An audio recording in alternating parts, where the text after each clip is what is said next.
Okay, setting up your meeting for Facebook.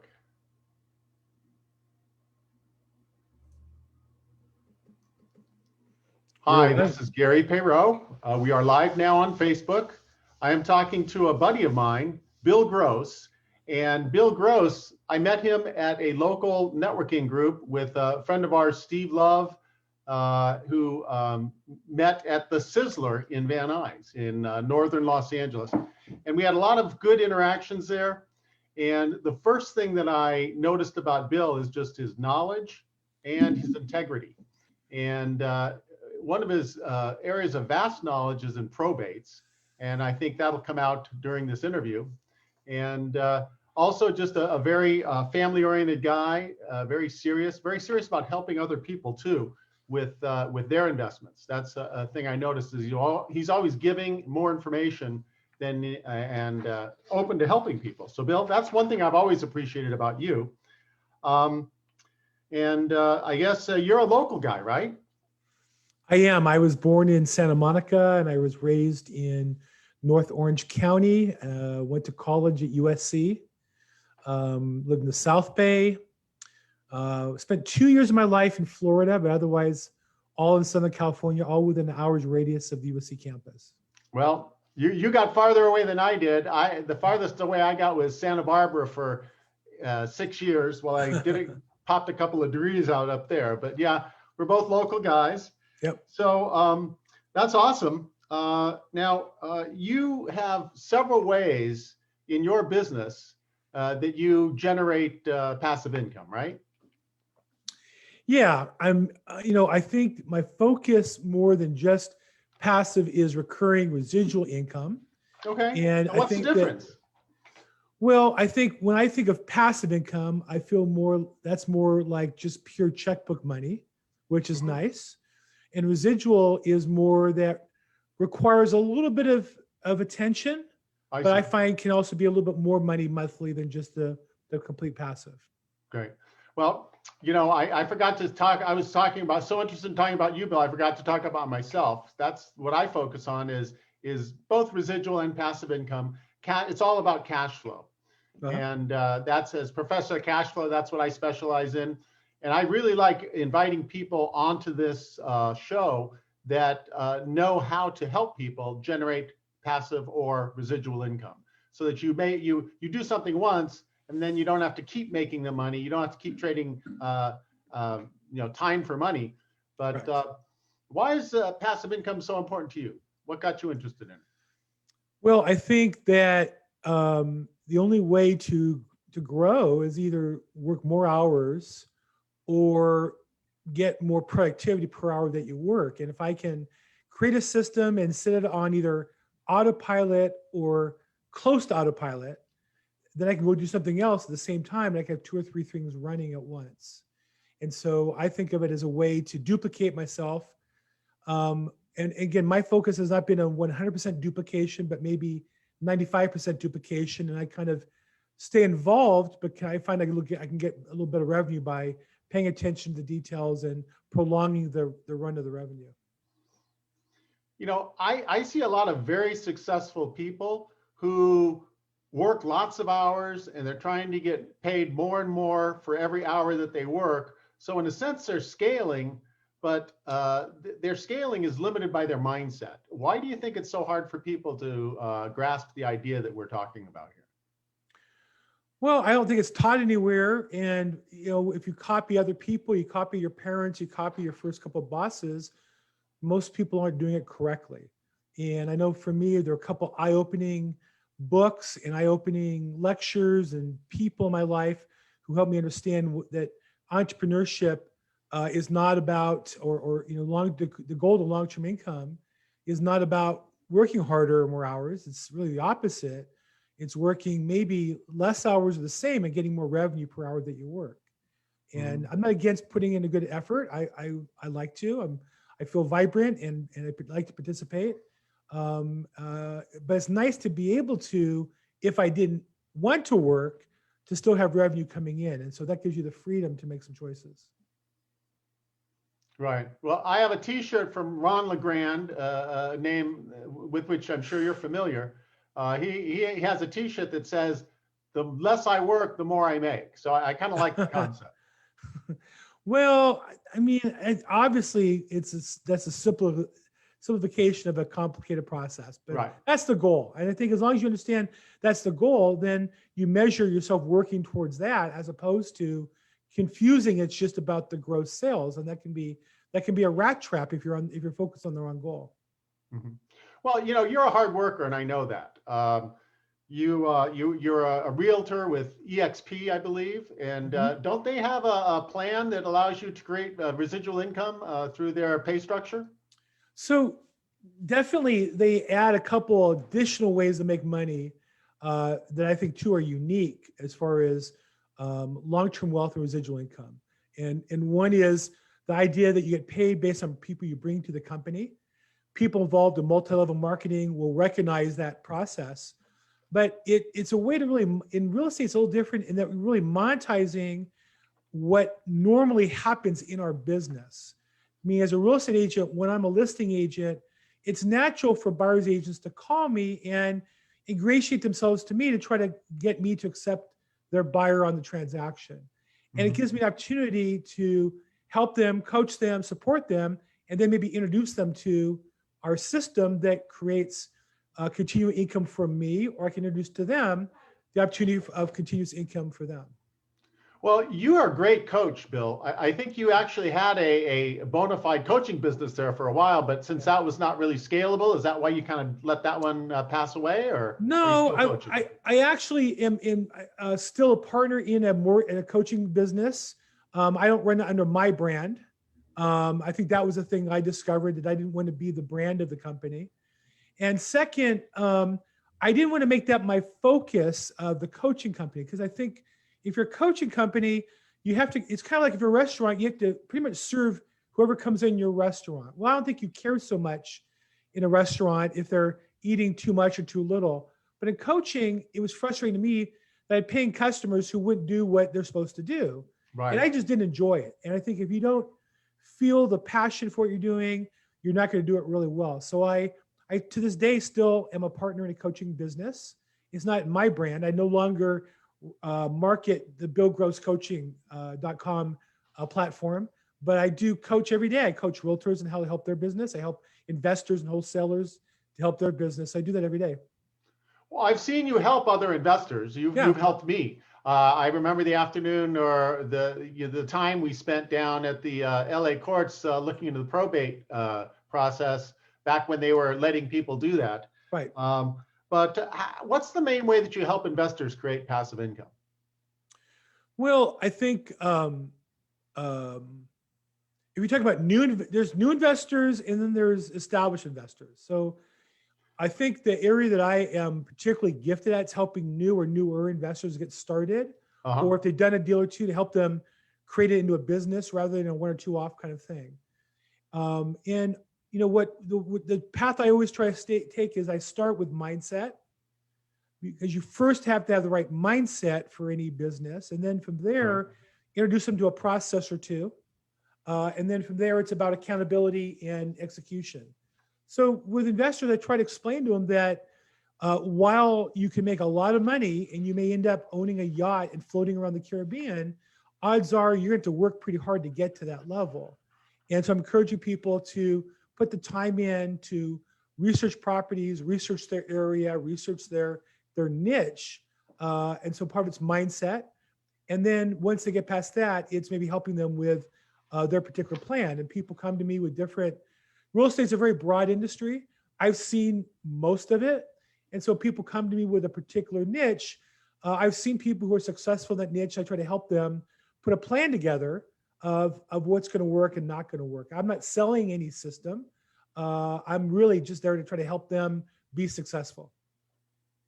Well, I've seen you do that with me, Bill. I mean, I'm a note investor, and we were meeting at our meetings, Yeah. and you just reached out to me and started asking me questions one time about how we might be able to work together.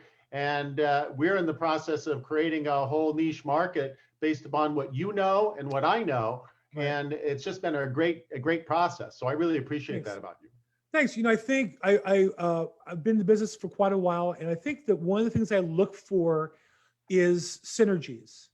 I Right. think that it's one thing to go into a business, nothing wrong with it, but at this stage of my career, I have a Rolodex of people who know me and like me and trust me and do business with me. And if I find somebody else, I try to find, well, where in my Rolodex is there some overlap that we can work together and create some quick wins. And I also am a firm believer in, you get one deal done and you learn a lot from it, and you can iterate and do a second or third more easily. The first deal is usually by far the hardest. So I try to get, can we do something quickly? Is there an easy deal here to get done? And then once you do one, you can do a second, third, and then that's what often leads to a business. Interesting. And that seems a bit unique. Do you feel like that's kind of like your unique calling? Yeah, I mean, obviously we all see big business people who are successful, Grant Cardone or Tony Robbins, or there's the guys on what's the program I'm thinking of where they pitch their product, Mark Cuban and Shark those Tank? guys. Yeah, and so yeah, of course we all dream about hitting one big product, but at the same time, I've been able to patch together, I think, 2 or 3 things that are doing well, and I think sometimes solid singles and like in baseball, moving the runner along and not getting out helps you stay in the game and helps you grow and participate. So I'd say I tend to look for those opportunities more quickly than most people do. Interesting. Now, we're still here in the middle of this whole COVID mess. We are? What? Well, this is going to be on YouTube, and eventually people are going to be looking at it and say, "COVID, what's that?" But Right. do you have any concerns about, say, holding rentals during COVID when you've got investors who are coming in? As a realtor, you might have an investor coming in to buy rental property. What are your concerns along those lines? Yeah, well, there's my concerns, and then there's also, legal restrictions of what we're allowed to do and not do. And so, because I live in Los Angeles, I'm real concerned about the rental market here this coming year for a lot of reasons. And so I really don't play in the rental market much. Just not to say you can't make money at it. It's just I haven't seen a way that excites me, and I see some icebergs out there that I'm a little concerned about. So I don't do a lot. I don't do rental properties really. I'll sell somebody rental property, but I don't do property management.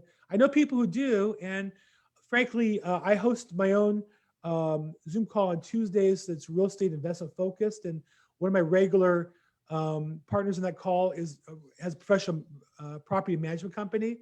And I would say leave it to the professionals, because there's certain laws and restrictions and procedures you have to follow. And so I don't really get involved in showing properties or they're tenant occupied. For sale, I do, but not for rental. Right. Yeah, I kind of like the Airbnb market, but now that's being regulated. So it's when they start regulating things, that makes things a little bit scary. Right. So what about this COVID thing? Is there going to be you think there's going to be an opportunity for investors down the road as maybe some landlords have run into trouble and need to shed some of their properties? There's always opportunity. The question is, where is it? And on the upswing, there's types of opportunities, and on the downswing, there's difference. And on the transition is the best opportunity, paying attention to those transitions. Real estate's a very micro geographical business. And so it's really important to pay attention to your particular market and your particular product mix and see those transitions, the market getting better or worse. In some areas in residential property right now, it's gotten hotter, if you can believe it, than it was a month or 2 or 3 ago. In other areas, it's definitely cooling off. And so to answer your question, I've been in this, I say this almost every day. I've been in business since 1986 in real estate. I've never seen a better time for investors to make money than right now. Not even close. There's more money available. There's more opportunities available in front of the average person than ever before. The challenge is keeping your mindset focused on that and understanding that somebody's buying, that means somebody's sold. If somebody's selling, that means somebody is going to buy. So your job is to get in the middle and either, if you're a wholesale investor, flip it, or if you're a long-term buy and hold investor, get on the right side of that and buy it at the right price. Well, the thing I really like about real estate is that it's such a great market, a great area for generating passive income, residual income, and rental properties is just one way. What are some of the other ways that real estate investors can utilize assets to create residual income? So there's various ways to invest in real estate. The ones, when you say real estate investor, the most common I find are people who want to wholesale or flip properties. And the ones who do that professionally, I always ask them this question: how many properties do you look at to buy one? And the number universally used to be 100. They look at 100 deals, maybe on an email or paper or something, and they'd run numbers in about 15, and then they go look at 3 to 5, and they'd buy one. And today, if the market is much tougher, when people say that, you could just translate that into numbers and say, well, maybe you have to look at 150 instead of 100. It's 50% harder, okay? You have to look at 50% more properties. The challenge is if you only make money when you buy one, that's a lot of work for one deal. And so the investors that I see who are buying a property also probably wholesale 2 or 3. Maybe they do a note deal, with you or something on 2 or 3 that they wouldn't buy it, but there's an alternate way to leverage their time by making some passive income. So I try to help investors understand that you want to kind of build a team, and then if you feed your team, sometimes that's as good as getting a deal. For me, to refer a customer to an attorney I work with or an accountant is another way of passive, a way of residual income. Because if I refer business to an accountant, eventually it comes back to me. It's not the same residual as, say, a multi-level marketing platform, but it is in the sense that I'm planting seeds that I know are going to germinate down the road for me. So I try to look at a business more holistically and say, don't just focus on the one deal you get. How can you also use the other deals you're not investing in and help them build your business? Interesting. So you're out there doing your marketing. There are probably leads and opportunities. They're not good for you, but they're probably good for somebody else. Is that what you're saying? And vice versa. And not only that, I would say that most of us talk to people who won't do anything with us now, who would in 2 or 3 or 4 years. And so I think it's important for real estate agents, we've been classically trained to mail out something regularly or call regularly or email regularly. I think that investors think they'll need to do that. But if you're an investor talking to homeowners, you really should keep everyone you ever meet in your database and reach out to them 90 days later, 6 months later, a year later. The long tail of this business, we talk about residual. The one residual most people miss is the long tail of the business they're in already. That's the easiest business. I can devise 3 or 4 other streams of income, but if I just keep in touch with my contacts and I get one deal a year from somebody I talked to 3 years ago, every year, that's pure profit once a year. Right. I like that. Yeah, our friend Casey Eberhardt says that it's always easier to do business with somebody who already knows, likes, and trusts you instead of always trying to strike up new conversations and new relationships. Dig deeper in that. People ask me all the time, well, where can I, real estate agents ask me, where can I get my first probate deal?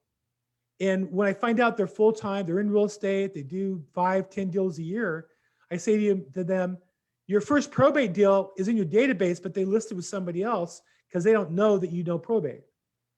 And your next probate deal is probably going to go to somebody else if you don't get on with learning about it and then reaching out to your client database. Interesting. Very good. Very good. Well, you said that things are the best time to make money is during a transition. What do you think the niches are that are going to be up and coming and most prominent in the next, say, the next transition period that we're going into? Well, you tell me what the next transition looks like and when it is, and I can answer that more clearly. But I'll say that in general, deals that are more complicated or are different than the normal deal is always where the money is. Why do I do probate? Because it's complicated. Most people are scared off of it. I just took the time to learn it. So I love when I involved with the PTRE group, for example, Prosperity Through Real Estate or other real estate investments. I love when I hear about programs like you talk about notes. Most people don't know how to structure those deals. That's right. And most people don't know how to leverage one into multiple business the way you do. And as a result, can't do it as effectively as you can. And I really think that that's an example of in transitions, having more tools in your toolbox. When sales get tougher, you're going to dig a little deeper and say, well, how can I put this deal together? In a hot market, I'll just drop that deal and go on to the next one. But in a slower market, if I can put that deal in life support, what can I do? Oh, you can carry back money. Oh, you like to carry back money, or you have a tax problem. Let's talk about how to solve those two together. So I think I love creative financing. I love, as a result, notes from reluctant sellers who carry back money. I think is a great niche. I've also seen land brokering. You and I have a couple of friends that have done that.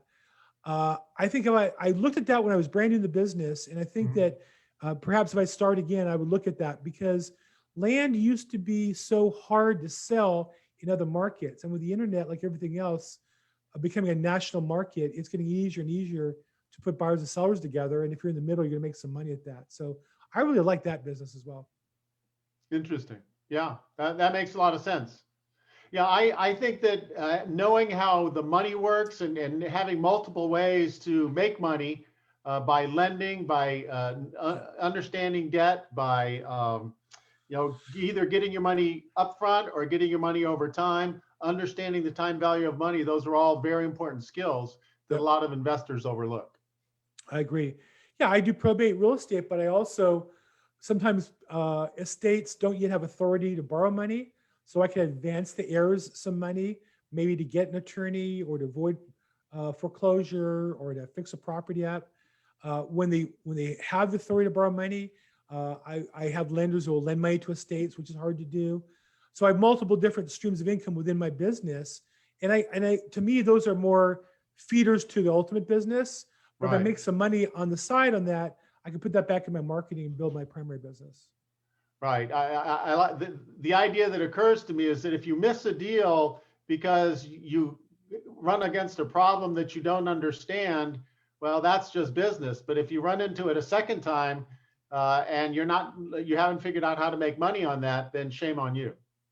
Right. And I think also not just make money up, but you haven't helped your customer. I think that exactly. At the end of the day, the money we make is a reflection of the value we create for our customers. And so if we find a way to make money, help our customers, then we'll get a fee somehow in that process. Very good. Very good. Well, is there a secret to success in the business of real estate? There is a secret. Can I share it with you? Sure. The secret is there's no secret. I've been in this business for 36 years. The people who I see are overnight successes are inevitably people who worked undercover for a long period of time, and then all of a sudden we notice them as being new successes in our lives. Yeah, an overnight success, right? But by the most successful people I've seen in real estate as investors, lenders, agents, salespeople, wholesalers, for one thing, they tend to do the same thing over a period of time. And part of that is they're capturing the long tail by being in the same place. I think we all underestimate the cost of transition geographically or career-wise. And so if you can keep that same business, that's why I've kept so many email addresses and phone numbers. I'm no longer full-time in the loan business, but I have people call me with referrals all the time. I can feed those leads to my tribe, and that tribe helps me with my real estate business today. So I definitely think it's important to, the secret is a commitment to a long-term business and putting the effort in daily. That's awesome. Well, Bill, it's been great talking to you. Thanks. What is one thing that if you were going to leave, the last thing that you could leave with our viewers, what is the one thing that you'd like to kind of drop on them to add value to their world today? You know, we all get into real estate because we want to make money at some level, whether it's provide for families or ourselves or our communities. And we can get focused on the money. And when we focus on the money, business gets very hard. But remember that we really, the goal of the business is to help our customers. The saying, when I get off track or I struggle, I go back to my first coach, who was Zig Ziglar, who, blessed memory. And he used to say that you can have anything you want in life if you help enough other people get what they want. Right. And so if you can help people get what they want, you'll make money in real estate and investing more than you'll ever imagine for however long you need it. That's awesome. Well, Bill, what's the best way for people to get a hold of you? Look, call me directly. My number is 310-210-0008, 310-210-0008, or you can email me, Bill at the LAProbateExpert.com. It's THE, Peyrot, BATE, expert, EXPERT.com. Bill at the LAProbateExpert.com. That's awesome. Well, listen, go ahead, and I didn't write that down, and maybe some of our viewers didn't, so go ahead and just shoot that to me after this call ends, and I'll go ahead and post it in the comments below. And Bill, this has just been awesome. I think we should maybe take a deep dive, do this again sometime, and take a deep dive into one of your businesses and really show people how they can get started. I would love to, anytime. Awesome. You know that, Thanks, Gary, Bill. we talk all the time. We see each other, I think, once or twice a week, and if we don't, something's wrong. So I'm always available for you. Well, that's it, folks. Listen, thank you so much for watching. And I want to just remember, this is Gary Peyrot, AKA Professor Cashflow. And I just want to remind you that it's never too early or too late to retire wealthy.